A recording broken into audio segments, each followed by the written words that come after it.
চলে আসলাম আবারও নতুন একটা রেসিপি নিয়ে। আজ আমি বানাবো বরবটি দিয়ে ডিমের রেসিপি। এটি একবার খেলে তোমরা এর স্বাদ কিন্তু ভুলতে পারবে না বন্ধুরা। আজ কোনো মশলা আমি ইউজ করবো না, এখানে মশলা ছাড়াই আজকে তোমাদেরকে আমি বরবটি এবং ডিমের এই দুর্দান্ত স্বাদের রেসিপিটি তৈরি করে দেখাবো, যাতে তোমাদের এতে বানাতে কোনো অসুবিধা হবে না। একদম খুব সহজে এবং অল্প সময়ে কিন্তু তোমরা এই রেসিপিটি তৈরি করে নিতে পারো। এটি কিন্তু বন্ধুরা দুপুরের লাঞ্চে জমে যাবে, জাস্ট দুর্দান্ত লাগবে খেতে। রেসিপিটি বানাবার জন্য এখানে দেখো আমি নিয়ে নিয়েছি বরবটি, আর এখানে দেখো কড়াই বসিয়ে দিয়েছি। কড়াইটা যখন হালকা একটু গরম হয়ে গেছে তখন আমি এতে দিয়ে দিয়েছি হচ্ছে তেল। তেলটা গরম হয়ে যাওয়ার পর এখানে আমি দিয়ে দিব একটা পেঁয়াজ কুচি। পেঁয়াজ কুচিটা দিয়ে আমি এটাকে একটু ভালোভাবে ভেজে নেব। সকল বন্ধুকে অনুরোধ করব একটা লাইক দিয়ে ভিডিওটা দেখা শুরু করবে।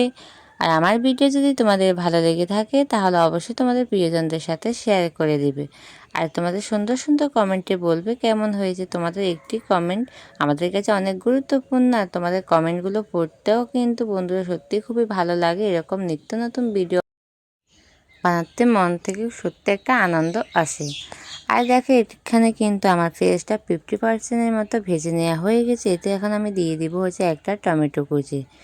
টমেটো কুচিটা দিয়ে আমি এটাকে 2 মিনিটের মতো একটুখানি ভেজে নেব। কে কোথা থেকে আমার ভিডিওটা দেখছো অবশ্যই কমেন্টে বলবে।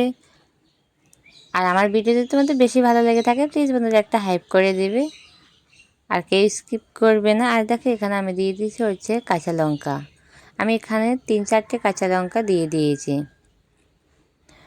তোমরা যে যেরকম ঝালটা খেতে পছন্দ করো সেরকম অনুযায়ী কিন্তু দিয়ে দিতে পারো। আর এখানে দেখো আমি কাঁচা লঙ্কাটা দিয়ে ভালোভাবে এটাকে কিন্তু আবারও 2-3 মিনিটের মতো ভেজে নেব। টমেটোটা যেন একটু ভালোভাবে হয়ে যায়। আর দেখো এখানে এখন আমি দিয়ে দিব হচ্ছে 1 চা চামচ লবণ, দিয়ে দিব আধা চা চামচ হলুদ গুঁড়ো, দিয়ে আবার এটাকে আমি একটু 1 মিনিটের মতো ভেজে নেব।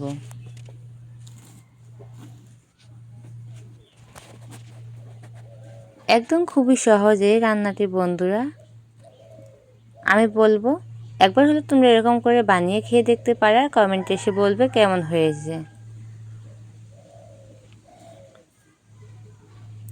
আর দেখো এখানে কিন্তু আমি দিয়ে দিয়েছি, দ্বিতীয় বার এখানে আমি দিয়ে দিয়েছি হচ্ছে আধা চা চামচ লঙ্কা গুঁড়ো,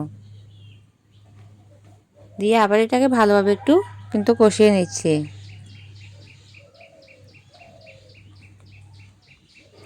দেখো খুব ভালোভাবে কিন্তু এটা আমার হয়ে এসেছে। একদম লো টু মিডিয়ামে রেখে কিন্তু বন্ধুরা রান্নাটা করে নিতে হবে। আর দেখো এটা কিন্তু খুব হয়ে গেছে। এখন আমি এতে দিয়ে দিব হচ্ছে কেটে রাখা বরবটিগুলো, দিয়ে দিচ্ছি কেটে রাখা বরবটিগুলো দিয়ে এখন আমি এটাকে ভালোভাবে কষিয়ে নেব। এটাকে দেখো আমি কিন্তু এখানে প্রায় আমি এটাকে 3 মিনিটের মতো ভালোভাবে এভাবে কষিয়ে নিচ্ছি।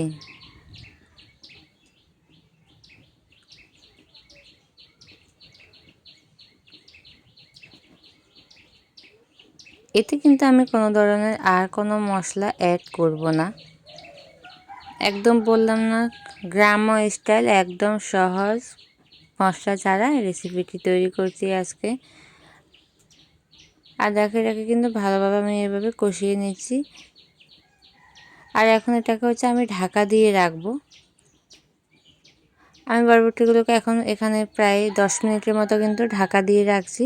10 মিনিটের মধ্যে আমি একবার এটাকে দেখেছিলাম, 10 মিনিটের জন্য ঢাকা দিয়ে রাখলাম। ফিরে আসি 10 মিনিট পর।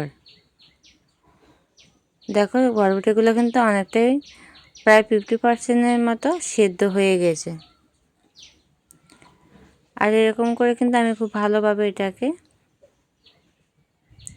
কষিয়ে নেব। এখনও কিন্তু আমার বরবটিগুলো একদম সম্পূর্ণভাবে হয়নি, একটু সময় ধরে কিন্তু বরবটিগুলো ভেজে নিতে হবে।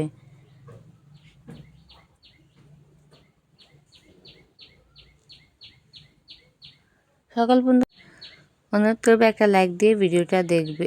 আর আমার চ্যানেলে যারা নতুন বন্ধু আছে অবশ্যই তারা চ্যানেলটি সাবস্ক্রাইব করে পাশে থাকবে।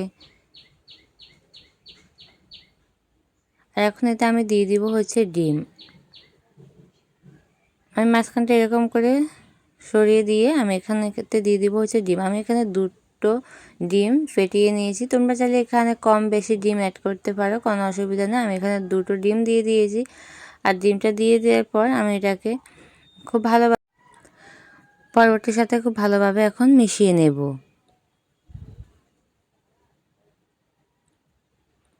খুব সুন্দর করে এখন দেখো বরবটির সাথে এভাবে কিন্তু মিশিয়ে নেব। এটা আর কোনো কিছুই অ্যাড করবো না বন্ধুরা। রান্নাটা কিন্তু প্রায় আমার হয়ে এসেছে। দেখো খুব ভালোভাবে কিন্তু মেশানো হয়ে গেছে আমার, দেখতেই পাচ্ছ।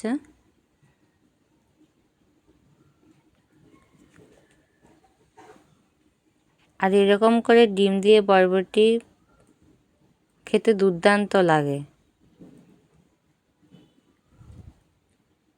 খুবই সহজ, একদম কোনো মশলা আমি এখানে দিইনি, দেখতে পেয়েছো তোমরা। আর দেখো রান্নাটা কিন্তু আমার প্রায় হয়ে এসেছে। আমি এটাকে আরও মিনিট 2 মতো নাড়াচাড়া করে নেব। তারপর আমার রান্নাটা কিন্তু পুরোপুরি কমপ্লিট হয়ে যাবে।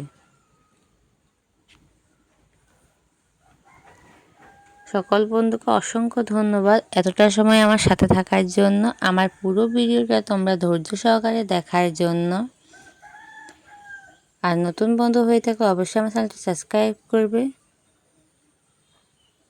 আর তোমাদের সুন্দর সুন্দর কমেন্টে বলে যাবে কেমন হয়েছে। সবাই ভালো থাকবে, সুস্থ থাকবে, সাবধানে থাকবে এবং নিজের খেয়াল রাখবে। আর আমার ভিডিওটি তোমাদের একটু যদি ভালো লেগে থাকে অবশ্যই একটা লাইক দিয়ে সুন্দর একটা কমেন্ট করে যাবে। সবাইকে অসংখ্য ধন্যবাদ এতটা সময় আমার সাথে থাকার জন্য। দেখা হবে আবার নতুন কোনো রেসিপিতে, নতুন কোনো ভিডিওতে।